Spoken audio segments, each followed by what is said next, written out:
Assalamualaikum warahmatullahi wabarakatuh.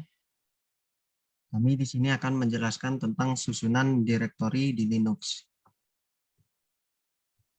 Anggota kelompok kami yaitu saya sendiri ada Farah Febrianto dengan NPM 211506112.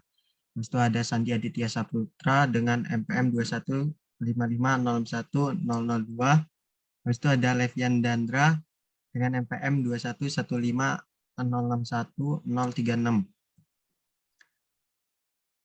Yang pertama ada bin, berisi file-file binary atau aplikasi yang lebih umum dan dapat digunakan oleh semua user. Untuk memudahkan mengingat, direktori ini dianggap kependekan dari binary. Yang kedua ada direktori library, berisi file-file library atau pustaka dari semua aplikasi binary yang tersimpan dalam direktori sbin dan bin. Di direktori ini juga tersimpan berbagai macam library yang digunakan untuk aplikasi lain. Konsep penggunaan library bersama ini membuat aplikasi di Linux dapat menghemat ukuran. Untuk memudahkan mengingat, direktori ini dianggap kependekan dari library. Yang ketiga ada OPT. Direktori OPT saat ini jarang digunakan. Beberapa paket software terpisah menggunakan direktori untuk menyimpan paket untuk menuju ke lokasi manapun. Untuk memudahkan mengingat, direktori ini dianggap kependekan dari opsional. Selanjutnya akan dijelaskan kepada Sandi. Sandi, dipersilakan. Terima kasih, Pak Rahat. Berikutnya ada dev. Dev merupakan pseudo file system atau directory yang isinya sebenarnya bukan benar-benar berisi file. Isi dari dev ini berkaitan dengan perangkat-perangkat yang terdapat pada sistem. Misalkan untuk informasi port serial, port printer, dapat diberlakukan seperti membaca file. Misalkan perangkat serial terletak di directory dev, directory TTY01, kemudian partisi dalam hard disk disebut sebagai directory dev, directory SDA7, dan lain sebagainya.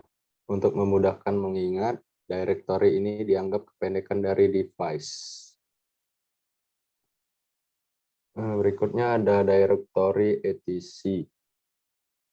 Directory etc berisi file-file konfigurasi sistem.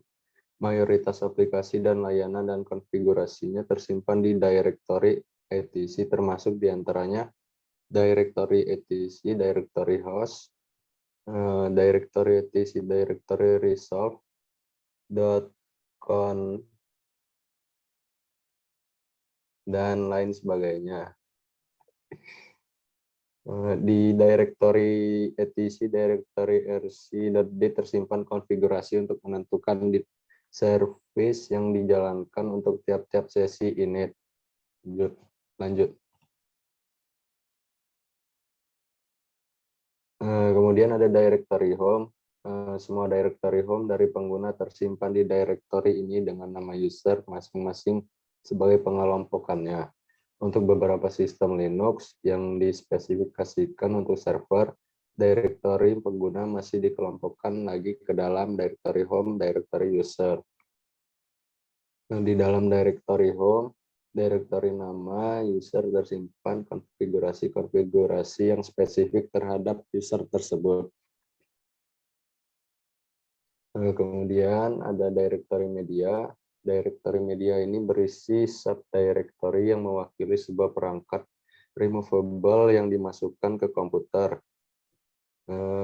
Misalnya ketika kamu memasukkan DVD ke komputer, maka Linux otomatis akan membuat directory baru di dalam komputer dengan nama directory media.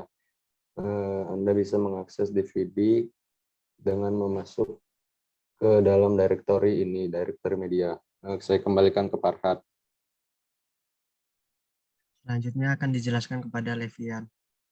Kepada Levian, dipersilakan. Terima kasih Farhat. Selanjutnya ada directory MNT pada Linux yang masih umum menggunakan kernel 2.4.x. untuk tempat mengumpulkan mount point berada di direktori MNT. Dikarenakan pada sistem berbasis kernel 2.6.x sudah menggunakan direktori media, maka direktori MNT ini umumnya kosong. Direktori MNT bisa juga dijadikan mount point pada saat sistem rescue atau troubleshooting. Untuk memudahkan mengingat, direktori ini dianggap kependekan dari mount. Selanjutnya ada direktori var. Direktori var merupakan direktori yang isinya sangat dinamis.